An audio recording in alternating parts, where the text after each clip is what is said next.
Hello दोस्तों, नमस्ते, प्रणाम, श्री शिवाय, नमस्ते मैम। हम दोनों बहन लेकर के हैं विवाह गीत, बेटी विवाह गीत अच्छा लगेगा तो लाइक से सब्सक्राइब करेगा, फुलाद के साथ सपोर्ट करेगा। बहुत हेलो दोस्त, तो मैं कंचन अपने यूट्यूब चैनल पर सभी का स्वागत करती हूँ। हम दोनों बहन बेटी विवाह गीत लेकर आए हैं। गीत अच्छी लगे तो लाइक शेयर सब्सक्राइब और कमेंट करके जरूर बताना गीत कैसी लगी।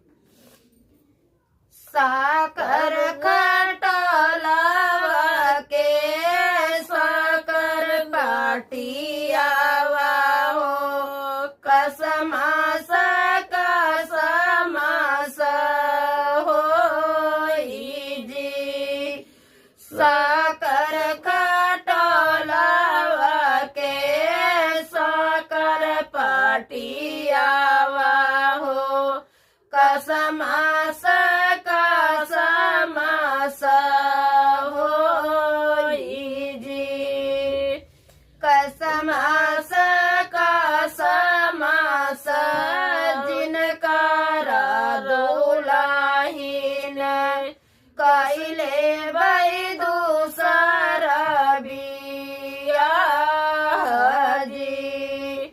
कसमास कसमास जिनकर दुलाहीन कैले भाई दूसर बियाह जी।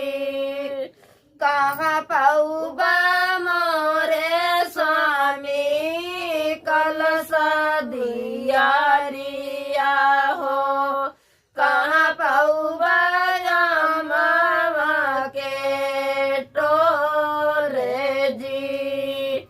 कहाँ पाऊबा मोरे स्वामी कलश दियारिया हो, कहाँ पाऊबा मामा के टोरे जी। कहाँ पाऊबा मोरे स्वामी हम जैसे रानिया हो, कैले दूसर बियाह जी। कहाँ पाऊबा मोरे स्वामी हम जैसे रानिया हो, कैले दूसर बियाह जी। कोहरा के घरे पौबई कलश दियारिया हो, मलिया घरे या मामा के टोरे जी। कोहरा के घरे पौबई कलश दियारिया हो, मलिया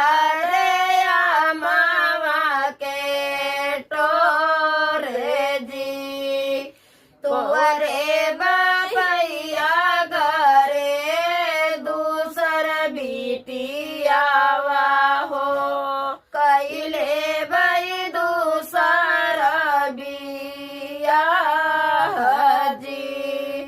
तुअरे बाबैया घरे दूसर बिटियावा हो, कैले भाई दूसर बियाह जी। बितराही बाटियों के बहरे गौर रानी, सवती पर छिलाई जाऊ जी। बितराही बाटियों के बहरे गौर रानी, सवतिन पर छिलाई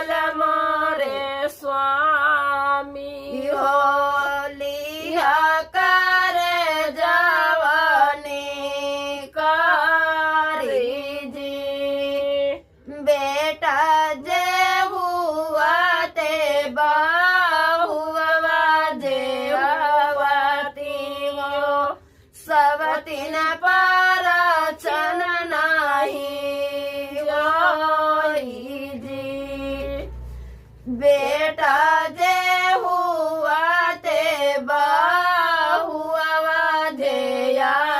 धेयावतिनी सब तीन पर छन नाही गोई जी सवती सवती जीना कर मोरी बाहिनी हो नहीं तो हर सवतीन तो हरे जी सवती सवती जीना कर मोरी बाहिनी हो जिन तो हर सवतीन तो हरे जी तो हरे न स्वामी के दतिया का चरबाई नहीं धरबाई से जिया पर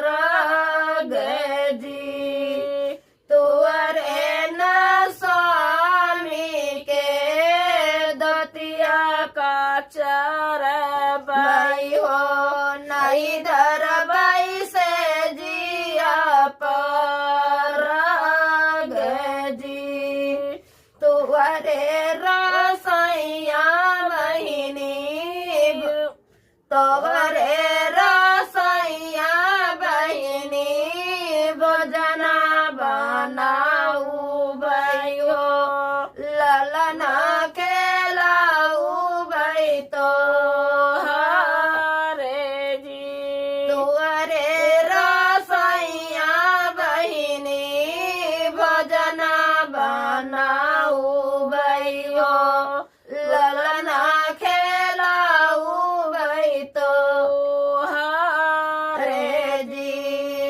यही सन बचन जीना बोला मोरी बहिनी हो कमन गुण सवतीन तो हरे जी यही सन बचन जीना बोला मोरी बहिनी हो कौन गुण सवतीन तो हरे जी